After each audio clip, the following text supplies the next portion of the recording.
నిజ నిర్ధారణకు అంతిమ నిర్ణయం డిఎన్ఏ టెస్ట్. ఉన్నది ఉన్నట్లుగా వాస్తవాలను శోధించి వివరించే మన డిఎన్ఏ టీవీ, మన రాష్ట్రం, మన ఛానల్. నమస్కారం.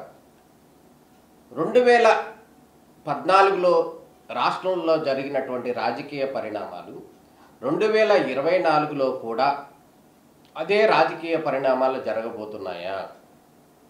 రానున్న రోజుల్లో వార్ వన్ సైడ్ అవుతుందా అనే అంశాలకు సంబంధించినటువంటి ప్రధానమైనటువంటి విశ్లేషణ మనకు ఈరోజు జరుగుతున్న పరిస్థితి కనపడుతుంది. దాంట్లో భాగంగానే ప్రధాన ప్రతిపక్షంగా ఉన్నటువంటి టీడీపీ కావచ్చు, అదేవిధంగా జనసేన కావచ్చు, వీరిద్దరూ కూడా ఇప్పటికే పొత్తులో ఉన్న పరిస్థితి కనపడుతుంది. వారి సీట్లకు సర్దుబాటుకు సంబంధించినటువంటి అంశం ఫైనల్ అవుతున్నటువంటి పరిస్థితి కనపడుతుంది. అందులో భాగంగానే టీడీపీ 2 సీట్లు, అదేవిధంగా జనసేన పార్టీ కూడా 2 సీట్లు అనౌన్స్ చేసిన పరిస్థితి అయితే కనపడుతుంది.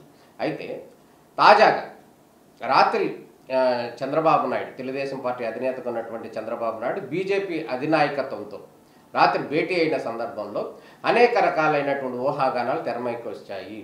ఇందులో భాగంగానే జనసేన టీడీపీతో పాటు బీజేపీ కూడా ముందుకు వెళ్ళబోతుంది అనే సంకేతాలు అయితే క్లియర్గా కనపడుతున్నాయి. 2014లో ఉన్నటువంటి రాజకీయ సమీకరణాలే రేపు 2024లో కూడా అదే సమీకరణాలు రాబోతున్నాయి అనేది అయితే క్లియర్ ఇండికేషన్ చెప్పడం జరుగుతుంది. దాంట్లో భాగంగానే రాష్ట్ర ప్రయోజనాన్ని దృష్టిలో పెట్టుకుని మేము ఆ పార్టీతో కలుస్తాము అనే ఇండికేషన్ అయితే కూడా టీడీపీ నాయకులు చెప్తున్నటువంటి పరిస్థితి కనపడుతుంది.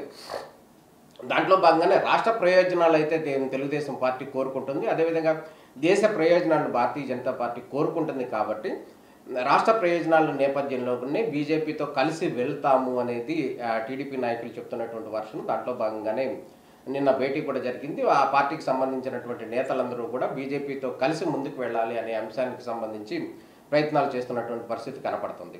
దాంట్లో భాగంగానే ఎవరికి ఎన్ని సీట్లు, టీడీపీకి ఎన్ని సీట్లు పోటీ చేయబోతుంది, జనసేన ఎన్ని సీట్లు పోటీ చేయబోతుంది, అదేవిధంగా బీజేపీ ఎన్ని సీట్లు ఆశిస్తుంది అనేది అయితే అనేక రకాల లెక్కలు వగేరా ఉన్నాయి. దానికి సంబంధించినటువంటి రకరకాల ఊహాగానాలు సోషల్ మీడియాలో వాళ్ళు 10 అడిగారు, 20 అడిగారు, 25 అడిగారు అంటూ కూడా రకరకాల ఊహాగానాలు వస్తున్నాయి. ఇవన్నీ కూడా ఫైనల్ కాలేదు. దానికి సంబంధించినటువంటి ఒక ప్రక్రియ అయితే కొనసాగుతుంది. దాంట్లో భాగంగానే ఖచ్చితంగా భారతీయ జనతా పార్టీ, అదేవిధంగా జనసేన, తెలుగుదేశం పార్టీ, ఈ 3 పార్టీలు కూడా కలిసి ఖచ్చితంగా పోటీ చేయడానికి సిద్ధం అవుతున్నాయి. అందులో ఎటువంటి అనుమానాలు లేవు అనేది అయితే చెప్పుకోవచ్చు. అదేవిధంగా కమ్యూనిస్టులు, రాష్ట్రంలో ఉన్నటువంటి కమ్యూనిస్టులు వారి వైఖరి ఎలా ఉంటుంది అనేది కూడా మనకు తెలుసు. బీజేపీకి ఉంటే కనుక వాళ్ళు దూరంగా ఉంటారు. అదేవిధంగా కాంగ్రెస్ పార్టీ అంటే షర్మిల పార్టీ అధ్యక్షురాలుగా ఉన్న టైంలో కాంగ్రెస్ పార్టీ కూడా కొంత యాక్టివ్ అయిన పరిస్థితి కనపడుతుంది. కాబట్టి ఈ ఎన్డీఏ కూటమికి కాంగ్రెస్ పార్టీ ఆపోజిట్ కాబట్టి ఆ పార్టీ ఖచ్చితంగా వ్యతిరేకంగా ఉండే అవకాశమే కనపడుతుంది.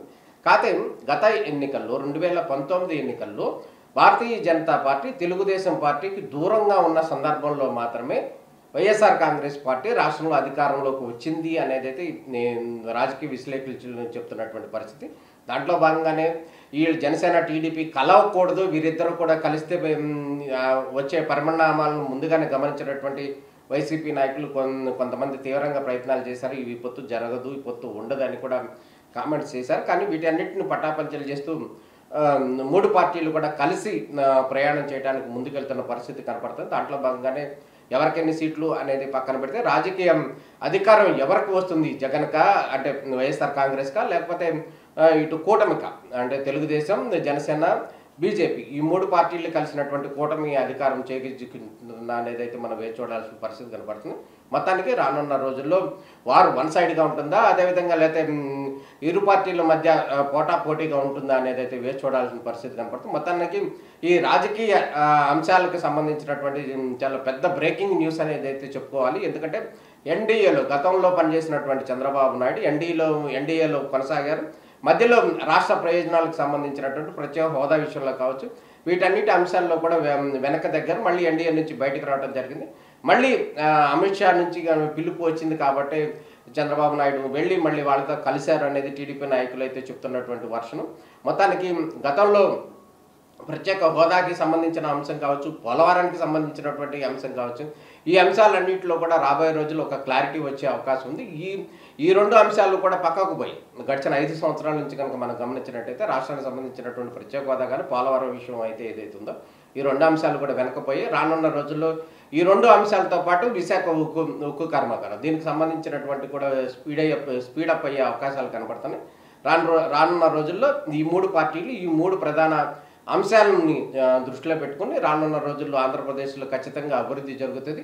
అభివృద్ధి బాటలను ముందుకు వెళ్తామని కూడా ఈ 3 పార్టీలు కూడా చెప్పబోతున్నాయి అనేది అయితే క్లియర్గా కనబడుతున్నటువంటి పరిస్థితి కనబడుతుంది. అదేవిధంగా వైఎస్ఆర్ కాంగ్రెస్ పార్టీ కనుక మనం గమనించినట్టయితే సంక్షేమ పథకాలు ప్రస్తుతం అమలు జరుగుతున్నటువంటి సంక్షేమ పథకాలు నవరత్నాలు ఏవైతే ఉన్నాయో వీటన్నిటితో కూడా ప్రజలందరినీ ఆకట్టుకున్నాం. కాబట్టి ఎట్టి పరిస్థితుల్లో కూడా రానున్న రోజుల్లో తమకు ఇంకోసారి అవకాశం ఇవ్వండి అని చెప్పి వైఎస్ఆర్ కాంగ్రెస్ పార్టీ కోరే అవకాశం కనబడుతుంది. అదేవిధంగా ఈ 3 పార్టీలు వాటికి కూటమిలో అధినాయకుడిగా ఉన్నటువంటి చంద్రబాబు మాత్రం ఈ పోలవరం కానీ అదేవిధంగా రాష్ట్రానికి సంబంధించినటువంటి ప్రత్యేక హోదా కావచ్చు, అదేవిధంగా విశాఖ స్టీల్ ప్లాంట్ పరిరక్షణకు సంబంధించి కావచ్చు, ఈ 3 అంశాలని ప్రధానంగా ఈ 3 పార్టీలు కూడా డిమాండ్ చేసే అవకాశం కనపడుతుంది. రానున్న రోజుల్లో 24 ఎన్నికల్లో ఒక పోటాపోటీగా జరిగే అవకాశం అయితే స్పష్టంగా కనపడుతుంది. అదేవిధంగా జగన్మోహన్ రెడ్డికి ఉన్నటువంటి కేసులు నేపథ్యంలోనే ఆయన చుట్టుముడుతున్నటువంటి కేసుల నేపథ్యంలోనే భారతీయ జనతా పార్టీ గతంలో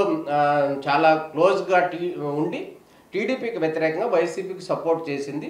కానీ ప్రస్తుతం ఆ కేసులు తీవ్ర స్థాయిని దృష్టిలో పెట్టుకుని భారతీయ జనతా పార్టీ వెనక తగ్గి టీడీపీతో కలిసి టీడీపీ జనసేనతో కలిసి ముందుకు వెళ్ళే ప్రయత్నాలు ఉన్నాయనేది అయితే స్పష్టంగా కనబడుతుంది. రానున్న రోజుల్లో ఏం జరుగుతుంది అనేది అయితే వేచి చూడాల్సిన పరిస్థితి.